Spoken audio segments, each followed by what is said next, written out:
Olá, meus queridos e queridas do YouTube, mais uma vez, sejam muito bem-vindos em nosso canal, A Graça que Liberta. E você que está nos assistindo pela primeira vez, fique à vontade, muito obrigado. O que fazemos aqui? Falamos das Escrituras, mas sem fantasiar.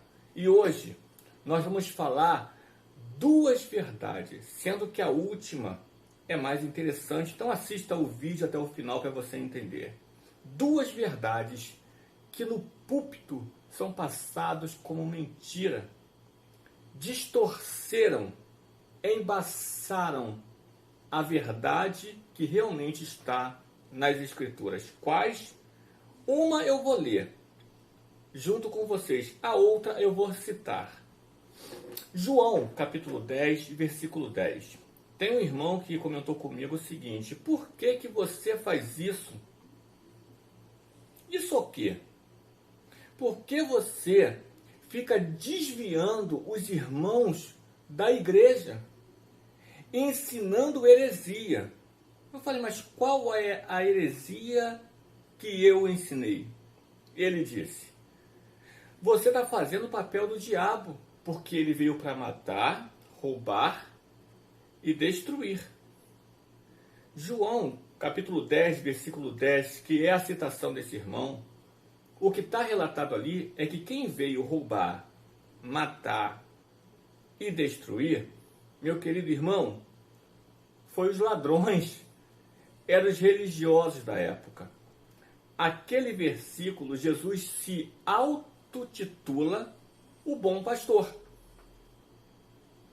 E ele fala que ele é o bom pastor, porque o bom pastor dá a vida pelas ovelhas. O restante são tudo mercenários e salteadores, ladrões, homens religiosos da época e, abrindo um parênteses, religiosos de hoje. Fecha-se os parênteses. Cria-se a pergunta, mas Alexandre, por que você disse que também são os religiosos de hoje? Porque se o lugar que você está te obriga ou finge que, na verdade, é por espontaneidade, faz você dar, devolver ou entregar o dízimo, isso, baseando-me nas Escrituras, é totalmente fora do que Cristo ensinou. Não tem um texto, queridos, que Cristo mandou alguém dar o dízimo. Mateus 23, 23, que alguns mercenários citam, se você for ler o texto, Jesus fala de dízimo? Sim. Mas fala de dízimo com os doutores da lei da época dele. O templo ainda estava de pé, ainda entregava-se o dízimo. Dízimo foi algo criado para Israel, sustentar o irmão Levi, ou a tribo de Levi, já que a tribo de Levi não tinha terra. Essa que é a realidade da questão dízimo. E mais, Abraão, quando dá dízimo a Melquisedeque, ele não dá o que é dele. Ele dá o que ele tomou dos reis numa batalha e depois ele devolve tudo ao rei de Sodoma. É só você ler o que está realmente relatado lá. E Jacó, que também é antes da lei, que fala que vai dar todo o dízimo de tudo que o Senhor der, eu peço que alguém, por gentileza, escreva um versículo só um versículo, não precisa nem do contexto, só um versículo de Jacó dando dízimo. Não tem, queridos. O dízimo só entrou em vigor quando Moisés determina que os 11 ou as 11 tribos iria sustentar a tribo de Levi, que iria ser ela que cuidaria do templo ou do santuário do Senhor na antiga aliança. E quando chega em Malaquias 3:10, aquilo foi proferido, dirigido, direcionado a Israel. Capítulo 1, querido. É uma sentença de Deus através do profeta Malaquias ao povo de Israel. E voltando para a gente ir para o último tema que eu quero ler com vocês, que é outra heresia que pregam nos púlpitos e não tem nada a ver com o que está escrito realmente. Nessa heresia tem duas verdades que vocês já vão saber. Mas antes de irmos para lá, João 10,10 está relatando de ladrões da época de Jesus, que eram os religiosos.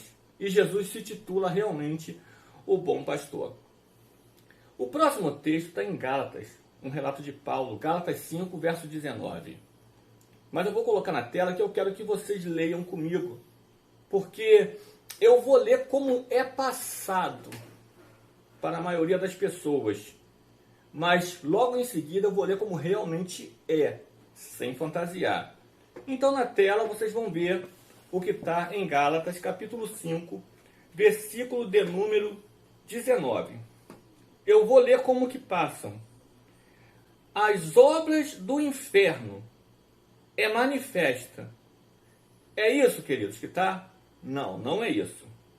As obras de Satanás é manifesta. Não é isso que está. As obras de Tranca-Rua, do Zé Pilintra, da Maria Padilha, do Exu Caveira e dos raios que o partem, que eles botam vários nomes em vários demônios. É isso que está, queridos? Não, não é isso. O que está realmente é, ora, as obras da carne. Olha, o que vem depois, e se você for ler e está lendo comigo, tem 2 pontos, é obra da carne. Não é obra de Satanás, não é obra do Exu Caveira, não é obra do Tranca-Rua, não é obra desses espíritos todos que a religião criou, que não tem nem nas escrituras. Por gentileza, mostra-me nas escrituras escrito Exu Caveira, Tranca-Rua, Maria Padilha, Maria Mulambo, Zé Pilintra e por aí vai. Isso é algo criado pelos homens, querido. Nem nas escrituras tem. Eles falam que são demônios. Algo criado pelo homem. E o texto que nós estamos lendo diz que o que vai vir depois desses 2 pontos são obras manifestas pela vontade da carne. Leia comigo. Imoralidade sexual, impureza, libertinagem, idolatria e feitiçaria. Rapidinho, deixa eu parar rapidinho aqui. A maioria das pessoas, quando lê o versículo de número 20, atribui essa obra de feitiçaria ao que faz dentro do espiritismo, que também é uma ficção. Essa obra de feitiçaria são pessoas que ficaram enfeitiçadas por alguém, contando um montão de mentira, atribuindo coisas a um ser que não existe, e te enfeitiçou ao ponto que você acredita. Paulo, quando escreve essa carta aos Gálatas, eles também estavam enfeitiçados. Ele fala isso logo no capítulo 1. Quem enfeitiçou vocês, ó Gálatas? Continua. Verso 20. Idolatria e feitiçaria, ódio, discórdia, ciúmes, ira, egoísmo, dissensões e facções, e inveja, embriaguez, orgia e tudo quanto se parece com essas perversidades, contra as quais vos advirto, como já vos preveni antes. Os que as praticam não herdarão o reino de Deus.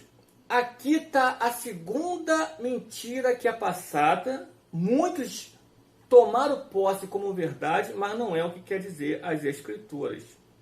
Qual, Alexandre? Primeira mentira é que tudo isso que eu li aqui podem falar que é demônio, mas segundo Paulo é obra da carne. Pode falar que foi Satanás que mandou, mas segundo Paulo é carne. O homem se embriaga, bebe até cair, as pessoas falam, isso aí é o Zé Pilintra que toma ele. Não, segundo Paulo, é obra da carne, desejo da carne, querido. A carne, ela é tendenciosa a cair. E a última mentira é essa quando fala que não herdarão o reino de Deus. Porque quando fala isso aqui, fala o seguinte, essa pessoa não vai ser salva. É o que está escrito? Não, não é o que está escrito. O que está escrito é que as pessoas que praticam tais obras, que são as obras da carne, não herdarão o reino de Deus. E onde é o reino de Deus? No capítulo número 2 de Atos dos Apóstolos, os discípulos perguntam a mesma coisa que alguns de repente indagou agora nesse vídeo. Calma que eu já vou explicar. Os discípulos chegam para Jesus quando ele está próximo a ascender aos céus, a subir aos céus, e fala o seguinte: Senhor, mas onde está o teu reino? E Jesus fala: não saiam de Jerusalém, até que do alto vocês sejam revestidos. Parece que os discípulos fizeram uma pergunta e Jesus respondeu outra coisa. Mas não, Jesus respondeu a respeito do reino. Porque no capítulo de número 3, o Espírito vem sobre todos os discípulos e os enche, porque o Espírito é o reino de Deus. Ué, que isso, Alexandre? Não é Paulo, queridos, que diz? E quando está aqui, relatado em Gálatas 5, que não herdarão o reino de Deus, é porque quem pratica as obras da carne não vai herdar as coisas do Espírito. É simples assim. E você não tem como, queridos, para fechar o vídeo, não estava nem no script, mas para fechar o vídeo, não tem como você, eu ou qualquer um julgar quem vai ou quem não vai ser salvo. Quem é ou quem não é escolhido. Já fizeram isso com Paulo, Ananias. Quando Deus fala para Ananias ir até Paulo, que Paulo precisava voltar a ver, Ananias fala: Senhor, mas esse homem é cruel. Esse homem tem matado os seus. Esse homem tem perseguido os seus. E Deus fala: Ananias, ele é vaso precioso para mim. Alguém do outro lado discorda de que Deus estava certo? Mas na época de Paulo, ele cego era uma glória. Mas para Deus, não. Para Deus, Paulo tinha que voltar a ver, pois tinha uma grande obra a ser realizada. Como que eu vou julgar alguém ou você vai julgar alguém? Que é ou que não é? Que vai ou que não vai? E para fechar, o ladrão na cruz, ou o criminoso da cruz, ou o malfeitor da cruz. Jesus estava na cruz porque ele se entregou. Mas aqueles que estavam ao lado dele, na verdade, cometeram crimes. Por isso estavam ali. Um está pensando em si mesmo, mas o outro fala para Cristo: olha, lembra-te de mim quando chegares no teu reino. Diz para mim, esse homem levantou a mão e aceitou Jesus? Não. Ele estava frequentando uma igreja evangélica? Não. Porque para ele estar na cruz, ele estava fazendo era muita besteira. O que diz? O que Jesus falou para esse malfeitor? Ainda hoje, você vai estar comigo no paraíso. Então, querido, a salvação não é baseada pelo que eu faço, ou pelo que você faz, ou pelo que nós fazemos, mas sim pelo que ele fez. E nós não determinamos quem é ou quem não é. O que cabe a nós é amar o nosso próximo como nós amamos a nós mesmos. Mais uma vez, finalizo o vídeo dessa forma. Queridos, queridas, não caiam nas ciladas da religião. Entenda? Foi para a liberdade que Cristo te libertou. Seja livre. Graça e paz.